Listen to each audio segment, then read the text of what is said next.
Microtransactions, unfinished games, games releasing with minimal content, paying to be a beta tester. Video game publishers today only care about money and not quality games or the gamer. In the 1980s, the video game industry almost failed due to oversaturation of the market and very poor quality games, as developers were putting out complete crap to make a dollar and consumers didn't appreciate it. Fast forward to today, gamers have lost faith in a lot of the big developers. Whether it's EA making minimal effort between iterations of their sporting franchises, Ubisoft doing the same iterative open world game and just putting different names on it, think Assassin's Creed, whatever.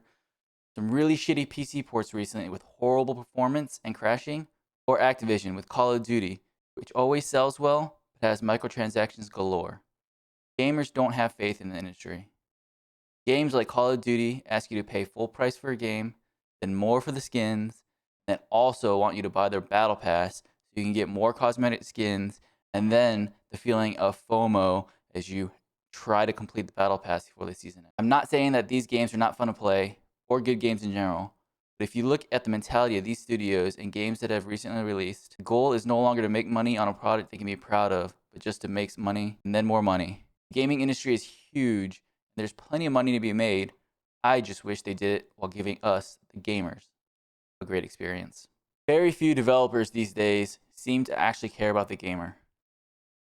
Larian Studios with Baldur's Gate 3, From Software with Elden Ring, Nintendo first-party games like Zelda Tears of the Kingdom immediately come to mind as developers that actually still care for the gamer. Gamers want good games. Gamers want games that are fun and are a good escape from their daily grind. Me personally, I don't want microtransactions on top of having to buy games, and I don't think a lot of gamers disagree. I don't want to be a beta tester for a game that should have been complete. Developers and their stockholders had a release date specifically in mind and so put out an incomplete project. I'm not saying that every game should be perfect when it releases, but developers need to realize why we play and buy games. We play them to have fun. If you put something out that is well thought out and fun, guess what? People will buy those games. Gamers will be happy, and the publishers will be too. This topic has been on my brain for a while, but the game that made me want to make this video in particular is Baldur's Gate 3. This game has been received wonderfully, and I want to play it, I just haven't yet. However, with a 97 Metascore on Metacritic, as well as a user score of 9.3, it is apparent that the game is much appreciated. Meanwhile, Elden Ring got a Metacritic score of 96 and a user score of 7.8. If you read through some of those negative reviews, most of them were due to the difficulty of the game and how it didn't handhold you during the game, the exact things that the game was lauded for. However, Souls-like games are definitely not for everybody.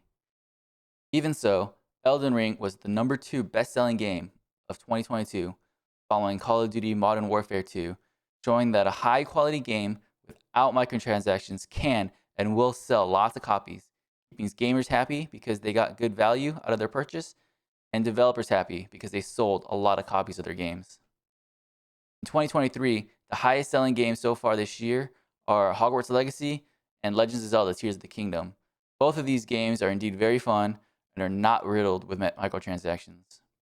I feel like this is a taste of what could happen if developers put out games that are just plain fun and would be rewarded for doing so. However, that is not the current landscape of the game development. Baldur's Gate 3 released just on PC, with PS5 coming next month and Xbox at some point in the future, but has already sold around 2.5 million copies and a peak concurrent player count of over 800,000 users on Steam. The founder of Larian Studios expected that the game would be a success and could reach 100,000 peak concurrent users during its debut period as an optimistic prediction, but the game has smashed that prediction. While there will always be the sequels and the iterative games that come out every year, games like Baldur's Gate 3 clearly demonstrates what could happen when a team puts their time and effort into a game that has tons of content, story, and fun gameplay, with no microtransactions. Gamers should be able to expect games like this on a regular basis, and I for one would definitely support with my wallet on a great game. That is unfortunately not the world we live in. Delavier Nelson, an indie game developer, recently tweeted this regarding Baldur's Gate 3, saying, "Like a lot of people, I'm deeply excited about what the lovely folks at Larian accomplished with Baldur's Gate 3, but I want to gently preemptively push back against players taking that excitement and using it to apply criticism or a raised standard to RPGs going forward." Continues on saying, "But if you shout out every RPG should be like this going forward, you have no excuse. You've not just missed the point, you've created the expectations and conditions to ensure your favorite creators may never be able to give you the thing you love ever again. Does he really think that we should not expect games that are actually fun and good? Yes, it's more difficult to create. There may be less games that come out, but why should we as gamers not expect the games to actually be good? Why should we want games that are mediocre experiences and pay full price for it? This seems ridiculous to me. Games like Elden Ring and Baldur's Gate 3 are the types of games that us gamers should expect. Will all games reach the levels of accomplishment that these games achieved? Maybe, maybe not. But why should that not be the goal for the developer so that we feel good about the experience that we purchased? The developer themselves can be proud of their work, and the developers can also be rewarded monetarily as their games sell because they are actually good. Us gamers are not dumb, and we understand that not every game is going to be able to be the same scope as Elden Ring or Baldur's Gate 3.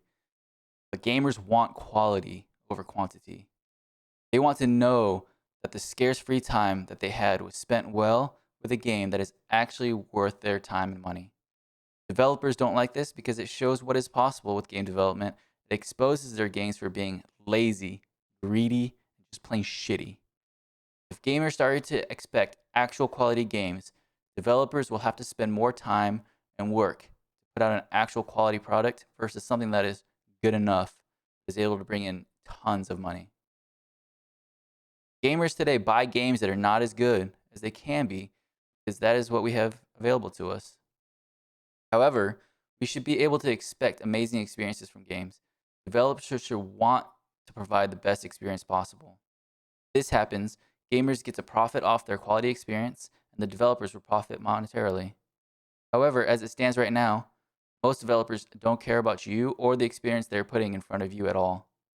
Most developers just care about putting out games that are good enough and then ripping every dollar they can from your wallet in the form of microtransactions that we are dumb enough to give them. People will always have their favorite game.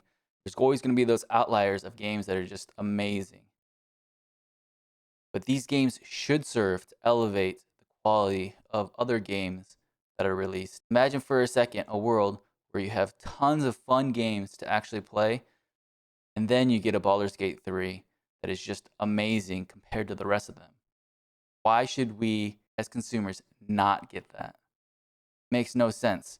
It's because those developers want to be able to just make a quick dollar and don't actually care about the gamer experience.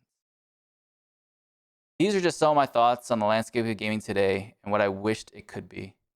What are your thoughts? Let me know your thoughts in the comments down below. And if you like this video, go ahead, like the video, subscribe.